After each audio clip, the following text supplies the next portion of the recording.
నా పేరు Prakash Goud, Telangana film chamber coordination committee సెక్రటరీని. ఈరోజు చాలా మంచి నిర్ణయం తీసుకున్నారు సార్. ఎందుకంటే షార్ట్ ఫిలిమ్స్ ఫ్రీ ఎంట్రీ ఎవరు కూడా చేయలేదు. ఇందాక సార్ కూడా చెప్పినట్టు 5,000 6,000 ఎవరైనా 10,000 కూడా తీసుకుంటారు.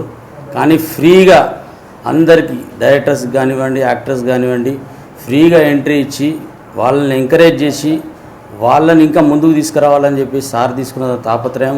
రెండోది, సార్ ఎప్పుడు కొత్త వాళ్ళని ఎంకరేజ్ చేయడము, కొత్త వాళ్ళకి మంచి సలహాలు ఇవ్వడము ఇవన్నీ చేస్తారు. కాబట్టి ఈ జూన్ 13కి జరిగేది అండ్ 21st అవార్డ్ ఫంక్షన్కి కంపల్సరీ సక్సెస్ కావాలని చెప్పేసి అందరూ యంగ్ టాలెంటెడ్స్ అందరూ పైకి రావాలని చెప్పి ఆయన కోరుకునే విధంగా వాళ్ళందరూ కూడా పైకి రావాలని చెప్పేసి కోరుకుంటున్నాను నేను. రెండోది ఏంటంటే, ప్రతిసారి సారు ఏదైనా మంచి విషయాలు ప్రతి ఒక్కరికి చెప్తారు. మన తెలంగాణ ఫిలిం ఛాంబర్ ఇంకా ఎదగాలని చెప్పేసి కోరుకుంటూ